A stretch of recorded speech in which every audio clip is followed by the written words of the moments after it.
Ukalar, akalar, sizlar qo'lingizda tushirmanglar, bizga no yo'q demanglar. Katta gulxon kichkina uchqundan boshlanadi. Qo'lingizda tushirmanglar. Ha, kimdir bir ishga yaramasligi mumkin. Ha, masalan, mana hunarga kirishni eplolmadi, ammo boshqa ishlarda uni bir imkoniyati, iqtidori bor bo'lishi mumkin. Inson qo'lini tushirmasligi kerak. To'g'ri-da, qaranglar-da. Ha, maktabda nari-beri tugatgan bolalar bor. O'qituvchilar yo'l bilan maktabni bitirib, attestat olib chiqib ketgan. Shularni ko'pchiligini qarasangiz, bozorda, hunar, tijoratda ishi zo'r bo'lgan. Agar kerak bo'lsa, shu boyaga ancha-muncha a'lochi o'qiganlar uni qo'lida ishlaydigan bo'lib qoldi. Maktabda o'qishga yaramasanglar bo'ldi, odam emaslar, spisat qilmanglar. Siz bilmaysiz, bolangiz qanaqa iqtidori bor, qanaqa qobiliyati bor. Farzand tarbiyasi degan darsimizda bu narsani aytib o'tganmiz. Yigitlar, ustachilikda ish bo'lmadimi? Dehqonchilikka urib ko'ringiz. Bo'lmadimi, yana bir ishga urib ko'ring. Qo'lingizni tushirmang. Chunki sizdan harakat Allohdan barakot. Muvaffaqiyatga erishdi, shu maktabda kishi bo'lgan bola. Hunarda ukalar, akalar, sizlar qo'lingizda tushirmanglar, bizga no yo'q demanglar.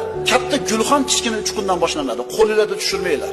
Ha, kimdir bir ishga yaramasligi mumkin. Ha, masalan, mana hunarga kirishni eplolmadi, ammo boshqa ishlarda uni bir imkoniyati, iqtidori bor bo'lishi mumkin. Inson qo'lini tushirmasligi kerak. To'g'ri-da, qaranglar-da. Ha, maktabda nari-beri tugatgan bolalar bor. O'qituvchilar yo'l bilan maktabni bitirib, attestat olib chiqib ketgan. Shularni ko'pchiligini qarasangiz, bozorda, hunar, tijoratda ishi zo'r bo'lgan. Agar kerak bo'lsa, shu boyaga ancha-muncha a'lochi o'qiganlar uni qo'lida ishlaydigan bo'lib qoldi. Maktabda o'qishga yaramasanglar bo'ldi, odam emaslar, spisat qilmanglar. Siz bilmaysiz, bolangiz qanaqa iqtidori bor, qanaqa qobiliyati bor. Farzand tarbiyasi degan darsimizda bu narsani aytib o'tganmiz. Yigitlar, ustachilikda ish bo'lmadimi? Dehqonchilikka urib ko'ringiz. Bo'lmadimi, yana bir ishga urib ko'ring. Qo'lingizni tushirmang. Chunki sizdan harakat Allohdan barakot. Muvaffaqiyatga erishdi, shu maktabda kishi bo'lgan bola. Hunarda ukalar, akalar, sizlar qo'lingizda tushirmanglar, bizga no yo'q demanglar. Katta gulxon kichkina uchqundan boshlanadi. Qo'lingizda tushirmanglar. Ha, kimdir bir ishga yaramasligi mumkin. Ha, masalan, mana hunarga kirishni eplolmadi, ammo boshqa ishlarda uni bir imkoniyati, iqtidori bor bo'lishi mumkin. Inson qo'lini tushirmasligi kerak. To'g'ri-da, qaranglar-da. Ha, maktabda nari-beri tugatgan bolalar bor. O'qituvchilar yo'l bilan maktabni bitirib, attestat olib chiqib ketgan. Shularni ko'pchiligini qarasangiz, bozorda, hunar, tijoratda